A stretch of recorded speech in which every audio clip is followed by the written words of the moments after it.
పోయినసారి చేసిన దానికన్నా ఈసారి 10 రెట్లు చాలా గొప్పది.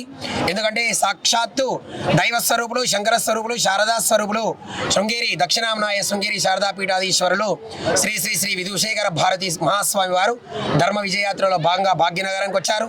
మేము మా స్కూల్ యాజమాన్యం విద్యార్థులందరం కూడా ఇక్కడనే వెళ్ళి శృంగేరి వెళ్ళి 6 నెలల అప్లికేషన్ పెడితే కూడా వారు కనికరించారు.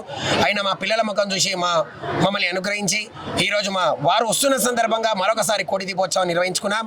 అసలు ఇవాళ కూడా పోయినసారి చేసినటువంటి అక్షయ నవమి కావడం, గురువారం కావడం మా పూర్వజన్మ కృతంగా భావిస్తున్నాం. అది వారి యొక్క సంస్కారం, వారి తల్లిదండ్రులు నేర్పినటువంటి సంస్కారం. రేణుకా రాజరాజేశ్వరి పీఠం తరపున అక్కడ వెలిగేటువంటి జ్వాలను తీసుకొని కొన్ని వేల లక్షల జ్వాలను వాళ్ళు వెలిగిస్తున్నారు. వారికి వారి యొక్క అధ్యాపక బృందానికి ప్రత్యేక ధన్యవాదాలు. ఈ కార్యక్రమంలో పాల్గొన్నటువంటి సమస్త భక్తజనులకు స్వామివారు చక్కని సందేశాన్ని అందించారు. జగద్గురువుల అనుగ్రహం వారి చూపబడితేనే ఈ ప్రాంతం అంతా తన్మయత్వం చెందుతుంది.